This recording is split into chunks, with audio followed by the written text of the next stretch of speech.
मला एक असा प्रश्न पडलाय रुचा, की गणपतीमध्ये आपण गणपती बाप्पाला मोदकांचा नैवेद्य दाखवतो, हो की नाही? हो. 21 मोदकांचाच नैवेद्य का दाखवतो? तर मी असं ऐकलंय की 21 मोदकच का आपण गणपती बाप्पाला देतो, तर पूर्वी काळी देवांतक आणि नरांतक असे राक्षस होते. देवांतक आणि नरांतक राक्षस होते. हो, राक्षस होते ते. म्हणजे त्यांनी खूप तपश्चर्या करून देवांनी त्यांना पॉवर दिली होती. त्या पॉवरचा ते दुरुपयोग करत होते. म्हणजे लोकांना मारायचं असं. जसं रावणाचं हनन करण्यासाठी राम बाप्पांनी जन्म घेतला, कंसाचं हनन करण्यासाठी कृष्ण बाप्पांनी जन्म घेतला, तसाच देवांतक आणि नरांतक ह्या दोघेही राक्षसांना त्यांच्या वाईट वृत्तींचं हनन करण्यासाठी कश्यप ऋषी आणि अदिती माता ह्यांच्या पोटी विनायक नावाचा म्हणजे गणपती बाप्पांनी विनायक ह्या नावाने जन्म घेतला आणि त्यांचं हनन करायचं म्हणजे युद्ध होणार ना. तर त्यांनी 20 सैनिक घेतले. तर आता 20च का? कारण पूर्वीच्या काळी 10 हाताची बोटं आणि 10 पायाची बोटं असे मिळून 20. तर तेव्हाच्या काळी 20 या आकड्यामध्येच सगळी मोजणी व्हायची.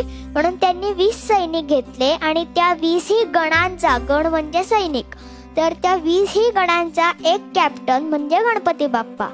तर असे 20 अधिक 1 21 म्हणून त्या प्रत्येक सैनिकाला, त्या प्रत्येक गणाला आणि बाप्पांना, म्हणजे बाप्पाच 21 मोदक नाही खात, बाप्पा एकच मोदक खातो.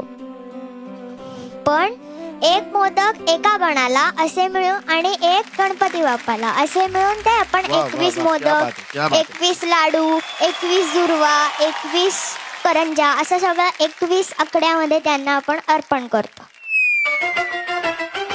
मला थोडं पाणी मिळेल का? बाप रे, ही मुलगी तोप आहे, तोप. मृण्मयी, तुला 21 ग्लास पाणी प्यावं लागेल. ये, मला 21 ग्लास पाणी आणि हिला 21 सोफांची सलामी अशी दिली पाहिजे. पण बाळा, अशीच बोलत राहा आणि असंच मराठीमध्ये आयुष्यभर बोलत राहा.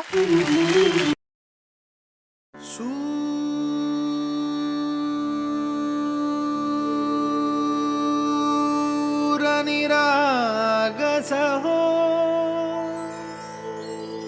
गणपती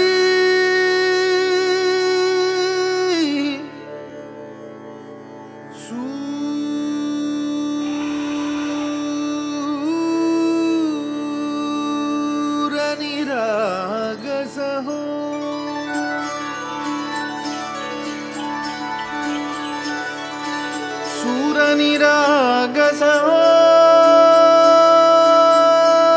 गणपती सूरनिरागस हो शुभनयना करुणा